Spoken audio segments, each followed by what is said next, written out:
मैं हूं आपके साथ अंजलि और आप देख रहे हैं क्रांति बुलेटिन। तो चलिए शुरुआत करते हैं आज की मुख्य खबरों से। रुड़की के एसपी देहात कार्यालय पर हिंदू जागरण मंच युवा वाहिनी के प्रदेशाध्यक्ष मनीष चौहान दर्जनों कार्यकर्ताओं के साथ पहुंचे और झबरेड़ा थाना में दर्ज मुकदमे में फरार चल रहे नामजद अभियुक्तों की गिरफ्तारी की मांग करते हुए ज्ञापन सौंपा है। आपको बता दें कि शनिवार को हिंदू जागरण मंच के दर्जनों कार्यकर्ता हिंदू जागरण मंच युवा वाहिनी के प्रदेशाध्यक्ष मनीष चौहान की अगुवाई में एसपी देहात कार्यालय पर पहुंचे और थाना झबरेड़ा में 10 दिन पहले दर्ज मुकदमे से संबंधित अन्य आरोपियों की गिरफ्तारी को लेकर जमकर नारेबाजी की।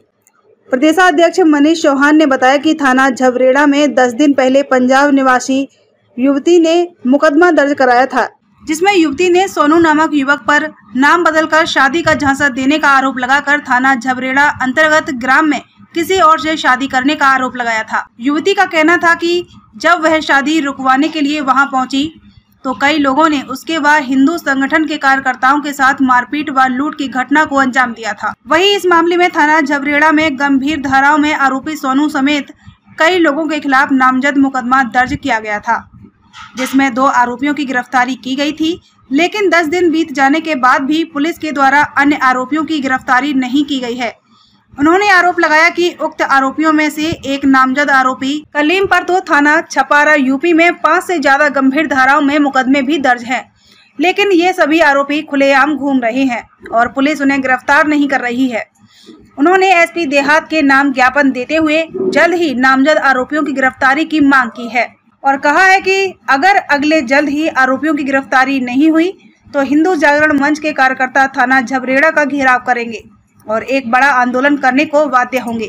आपके मंच के माध्यम से हम कहना चाहते हैं, जिस तरह से हमारे हिंदू जागरण मंच के कार्यकर्ता वहाँ पर गंभीर रूप से चोटिल हुए थे और काफ़ी इंजर्ड भी हुए थे और उनके साथ लूटपाट भी हुई है, उसको लेकर हम आज एसपी देहात के कार्यालय में पहुँचे हैं। और हमें झबरेड़ा पुलिस से बड़ा ही दुख हुआ है कि उन्होंने हमारे जो कार्यकर्ता चोटिल हुए थे उन्होंने जो तहरीर दी थी उस पर कोई कार्य नहीं किया है, किसी को गिरफ्तार नहीं किया है।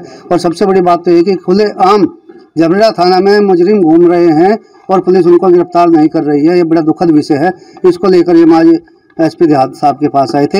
एसपी साहब यहाँ पे नहीं मिले हैं, उनके कार्यालय में हमने ज्ञापन दिया है और हम आशा करते हैं कि हमें न्याय मिलेगा। अगर हमें यहाँ से भी न्याय नहीं मिलता है तो हम जल्द ही बहुत बड़ा एक उग्र आंदोलन करेंगे, जिसके जिम्मेदार यहाँ की पुलिस प्रशासन होगा और इसके लिए हमने आज उनको ज्ञापन दिया है।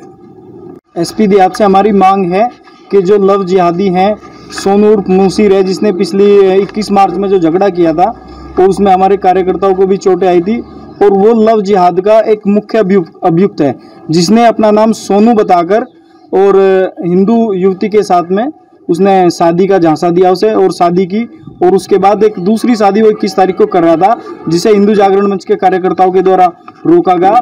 और इस प्रकार की जो घटनाएं हैं लव जिहाद की, ये एक साजिश है, षड्यंत्र है, जिसे हिंदू जागरण मंच बिल्कुल भी सफल नहीं होने देगा।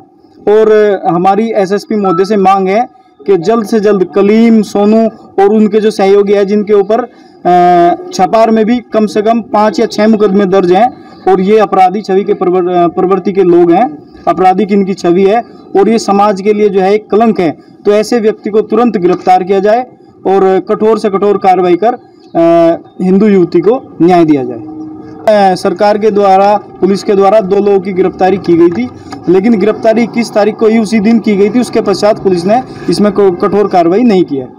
तो अब क्या आपने ज्ञापन दिया है? हमने ज्ञापन दिया है, अगर पुलिस कार्रवाई नहीं करती तो फिर एक सप्ताह के अंदर हम लोग जो है उग्र आंदोलन करेंगे और जिसकी पूरी जिम्मेदारी पुलिस प्रशासन की होगी। अप्रैल नव संवत्सर के अवसर पर श्री निर्मल संतपुरा आश्रम कनखल में श्री गुरु ग्रंथ साहिब जी का अखंड पाठ किया गया। साथ ही महान संत समागम और कीर्तन दरबार का आयोजन हुआ और अटूट लंगर के साथ कार्यक्रम की समाप्ति हुई। कार्यक्रम में बड़ी तादाद में साधु संतों और सिख संगत ने भाग लिया। समारोह की अध्यक्षता श्री निर्मल संतपुरा आश्रम के परमाध्यक्ष संत बाबा महंत जगजीत सिंह शास्त्री महाराज ने की। इस अवसर पर संत बाबा जगजीत सिंह शास्त्री ने बताया कि नव संवत्सर के अवसर पर आश्रम में गुरु ग्रंथ साहिब जी के 108 पाठ की 67वीं लड़ी का शुभारंभ किया गया, जो पिछले कई सालों से लगातार जारी है। और इस अवसर पर गुरुजन संत बाबा श्री हरनाम सिंह जी, संत बाबा हीरा सिंह जी, महामंडलेश्वर संत श्री रघुवीर सिंह जी, संत बाबा महंत महेंद्र सिंह जी का भावपूर्ण स्मरण किया गया। उन्होंने कहा कि संतों और गुरु के बिना किसी की सद्गति नहीं होती। गुरु जी गोविंद के पास जाने का रास्ता बताते हैं, इसीलिए गुरु का सम्मान करना चाहिए। आज नव संवत्सर विक्रमी नव संवत्सर के उपलक्ष्य में जो निर्मल संतपुरा कनखल में स्थान निर्मल संप्रदाय का स्थान है, यहाँ लगभग पिछले 66 सालों से नव संवत्सर के उपलक्ष्य पे भंडारे का आयोजन हो रहा है।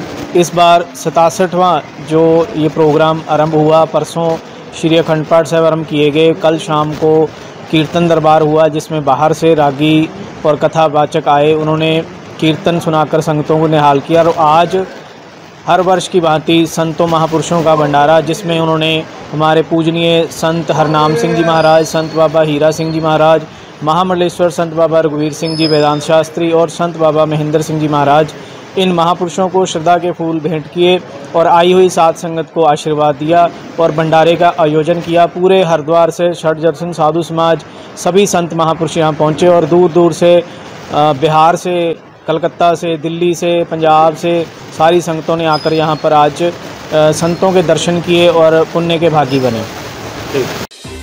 आत्मनिर्भर होते भारत की एक आदर्श प्रेरणा है रुचि सोया इंडस्ट्रीज लिमिटेड। रुचि सोया ने एडिबल ऑयल के साथ साथ FMCG, biscuit, implant based organic Nutrela nutraceuticals में भी एक नया कीर्तिमान स्थापित किया है। आइए रुचि सोया के साथ मिलकर देश को स्वस्थ, समृद्ध और शक्तिशाली बनाने का इतिहास रचे।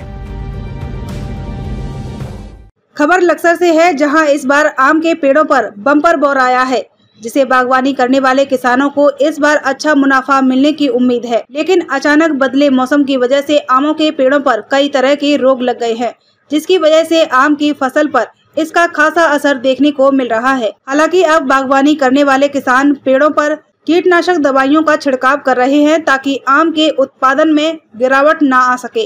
इस साल हरिद्वार जिले में करीब 6000 हेक्टेयर भूमि पर आम के बाग है। इनमें 30,000 मैट्रिक टन आम का उत्पादन होने की उम्मीद है। बाग मालिकों की माने तो इस आम के पेड़ों पर अच्छा बौर आया था, जिससे अधिक उत्पादन होने की उम्मीद है। अगर मौसम अनुकूल रहा और बेमौसम बारिश और ओलावृष्टि नहीं हुई तो अब की बार अच्छी पैदावार और अच्छा मुनाफा होने की उम्मीद है। कीटनाशक की दवाई कर रहे हैं, काली कुंभल पड़ चुकी है इसकी और अच्छी पैदावार हो रही है और ओला बारिश नहीं रही तो अच्छी फसल होगी जी। अगर मौसम ने साथ दिया तो इस बार हम आम की खेती में अच्छा मुनाफा कमा सकते हैं।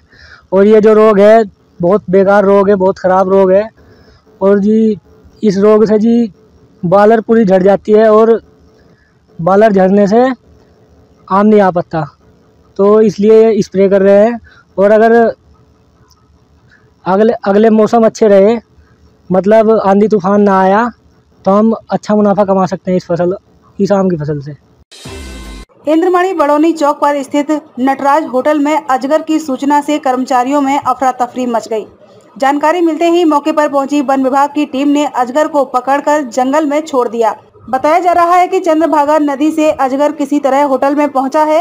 वन विभाग के मुताबिक दोपहर 2:15 पर नटराज होटल के कर्मचारियों ने होटल में एक लंबे अजगर को देखा, जिसे देखते ही कर्मचारियों में अफरा तफरी मच गई। होटल में ठहरे मेहमानों को किसी प्रकार की परेशानी ना हो, इसके लिए तत्काल वन विभाग को सूचना देकर मौके पर बुलाया गया। वन विभाग की टीम ने आधे घंटे की कड़ी मशक्कत के बाद अजगर को पकड़ लिया, जिसे सुरक्षित वन विभाग ने जंगल में छोड़ दिया है। वन विभाग के कर्मचारी कमल राजपूत ने बताया कि अजगर की लंबाई लगभग 4 फीट रही होगी। चंद्रभागा नदी पास में होने की वजह से संभवतः नदी से ही अजगर किसी तरीके से होटल में पहुंचा है। बताया पहले भी कई बार नदी से होटल और रिहायशी इलाके में अजगर पहुंचा है। आज हमें सूचना मिली थी 2:15 बजे करीब, ये नटराज होटल है ऋषिकेश में, जहां पर एक अजगर की सूचना हमें प्राप्त हो रही थी। तो हम लोग वहां पर मौके पे गए तो देखा हमने वहां पर बर्बीज पाइथन है जो 4-4.25 फीट के करीब था, तो जिसको हमने पकड़ के अपने रेस्क्यू टीम द्वारा उसे सुरक्षित हम जंगल में ले आके उसके अनुकूल वातावरण में हमने छोड़ दिया है। होटल में अजगर कैसे आ गया? देखिए वो होटल जो है नदी किनारे, चंद्रभागा नदी है उसके किनारे पे, तो उसके पास में सटा हुआ है। हमने पहले भी कई बार वहाँ से रेस्क्यू किया है अजगर, तो वहाँ पर अजगर मिलना आम बात है, कई बार मिला है। तो ये जो आप बता रहे हैं जिस जाति का ये अजगर है, ये जो है कितना खतरनाक होता है? नहीं देखिए, खतरनाक तो अजगर नहीं होता है, खैर ज़्यादा इसके अंदर जहर नहीं होता है, बस लोगों के अंदर दहशत आ जाती है, क्योंकि अब ये तो अगर मिल जाता है कहीं तो सांप का नाम ही बहुत दहशत के लिए काफ़ी होता है। तो जैसी वहाँ से सूचना मिली हम मौके पर पहुँचे और हमने उसको रेस्क्यू कर दिया। टीम में कौन कौन है? टीम में हमारे वन बीट अधिकारी दीपक सिंह कैंतुरा जी हैं और मैं कमल सिंह राजपूत और हमारे भंडारी जी साथ में हैं फायर गार्ड। तो हमने उसे सुरक्षित रेस्क्यू करके जंगल में छोड़ दिया। खबरों में अब तक के लिए बस इतना ही। मिलते हैं फिर ऐसे ही बड़ी खबरों के साथ, तब तक के लिए नमस्कार और देखते रहिए क्रांति बुलेटिन।